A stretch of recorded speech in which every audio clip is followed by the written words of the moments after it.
ఈ మక్క అటుకుల్ని ఎట్లా తాలింపేయాలో చూపిస్తాం మీకు ఇప్పుడు. దీనికోసం ఫస్ట్ ఆయిల్ని వేడి చేసుకోవాలా. ఇప్పుడు కొంచెం జీలకర్ర, కొంచెం ఆవాలు ఫ్రై కానివ్వాలా. ఇప్పుడు అన్ని ఐటమ్స్ ఒక్కొక్కటి వేసుకుంటూ ఫ్రై చేసుకోవాలా మంచిగా. ఫస్ట్ ఎండుమిరపకాయలు వేస్తున్నా, తర్వాత ఎల్లిపాయలు, ఇవి కొంచెం వేగిన తర్వాత పల్లీలు, కరివేపాకు, నెక్స్ట్ కొంచెం పసుపు, పుట్నాలు, ఇవన్నీ వేసుకొని మంచిగా ఫ్రై చేసుకోవాలి.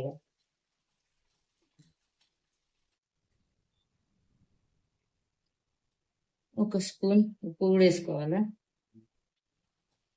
మంచిగా కలుపుకుంటూ ఫ్రై చేసుకోవాలా. ఒక 5 నిమిషాలు టైం పడుతుంది ఫ్రై కావడానికి.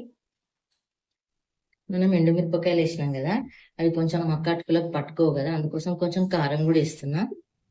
కలుపుకుందాం. ఇప్పుడు అన్ని ఫ్రై అయిపోయినాయి కదా, ఈ తాలింపులో కొన్ని కొన్ని మక్కాటుకులు వేస్తున్నా. ఇవి మంచిగా కలుపుకుంటూ చూసుకోండి, ఆయిల్ కి సరిపడేటట్టు వేసుకోండి అటుకులు. నాకు ఇంకా పడుతున్నాయి కాబట్టి ఇంకా వేసుకుంటున్నా.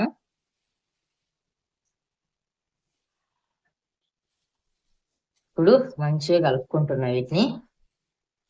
బ్రేక్ఫాస్ట్ లోకి తీసుకోవచ్చు, లేకపోతే నైట్ డిన్నర్ లోకి సూపర్ ఉంటాయి. పిల్లలకైతే స్నాక్స్ గా సూపర్ టేస్ట్.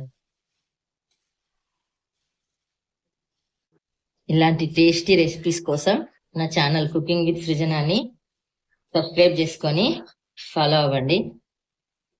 ఇప్పుడు చూడండి మంచిగా మిక్స్ అయినాయి. మనం వేసిన తాలింపు మొత్తం వీటికి మంచిగా పట్టుకుంది. ఇప్పుడు ఇట్లా ఒక 5 నిమిషాలు మంచిగా కలుపుకుంటూ ఫ్రై చేసుకోవాలా.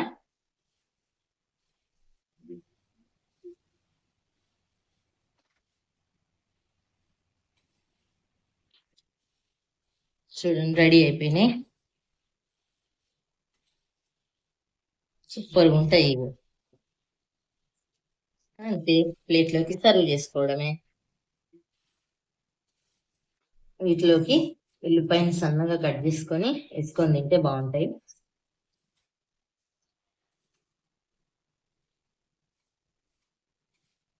సన్నగా కట్ చేస్తున్నాం.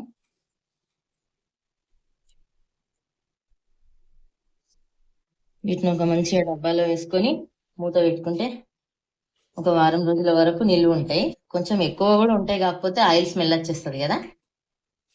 లడ్డు టేస్ట్ చేసి చెప్తుంది ఎట్లున్నాయా. లడ్డు చూడన్నాను ఒకసారి ఎట్లున్నాయా తిని చూసి చెప్పు.